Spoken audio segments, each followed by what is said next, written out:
নমস্কাৰ পঞ্চম শ্ৰেণীৰ ছাত্ৰ ছাত্ৰীসকল, আজি মই তোমালোকক সংস্কৃত পাঠ্যপুথিৰ প্ৰথম পাঠ্যী মিত্ৰ সম্ভাষণৰ বিষয়ে আলোচনা কৰিম। তোমালোকে ভালদৰে মনোযোগ দিবা।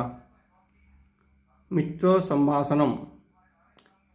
ৰাকেশ হেয় ভৱান কুত্ৰ আছিত অহম অতুলস্য গৃহে আসম তত্ৰ ক বিশেষ আছিত অতুলস্য জন্মদিনোৎসৱ আছিত তত্ৰ কে ছাত্ৰাः আসন তত্ৰ যোগেশः সঞ্জীৱः বিজয়ः আনন্দः ইত্যাদয় আসন ভৱতः গৃহতः কে গতৱন্তः বয়ম সৰ্বে অপি গতৱন্তः কদা প্ৰত্যাগতৱন্তः ৰাত্ৰৌ অষ্টবাদনে। মই যে তোমালোকক ভাঙনি দিছোঁ। ৰাকেশ হেয় ভৱান কুত্ৰ আছিল।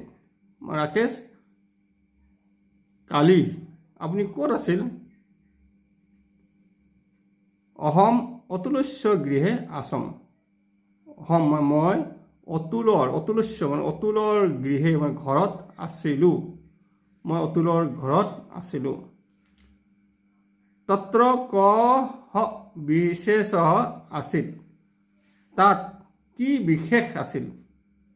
অতুলৰ ঘৰত কি বিশেষ আছিল? অতুলস্য জন্মদিনোৎসৱ আছিল।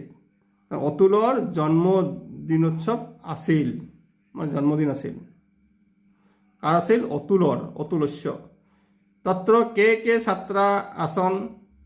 তাত কোন কোন ছাত্ৰ আছিল? তাত ছাত্ৰাः বহুবচন আছে, আসন। তাত কোন কোন ছাত্ৰ আছিল? তত্ৰ যোগেশः সঞ্জীৱः বিজয়ः আনন্দः ইত্যাদয় আসন। তাত যোগেশ, সঞ্জীৱ, বিজয়, আনন্দ ইত্যাদি আছিল। ভৱতঃ গৃহতঃ কে গতৱন্তः। আপোনাৰ গৃহ অৰ্থাৎ ঘৰৰ পৰা কোন কোন গৈছিল?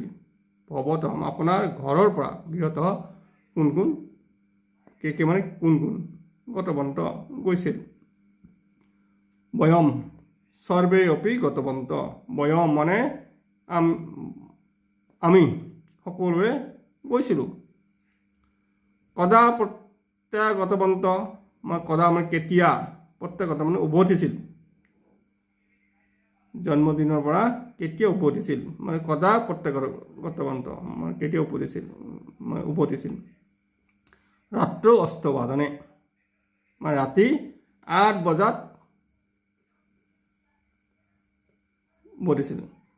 যে কদা প্ৰত্যাগতৱন্তঃ কেতিয়া উভতিছিল? ৰাত্ৰৌ অষ্টবাদনে, ৰাতি 8 বজাত। যে এই পাঠ্যৰ প্ৰশ্নোত্তৰসমূহ আছে, তলত আছে।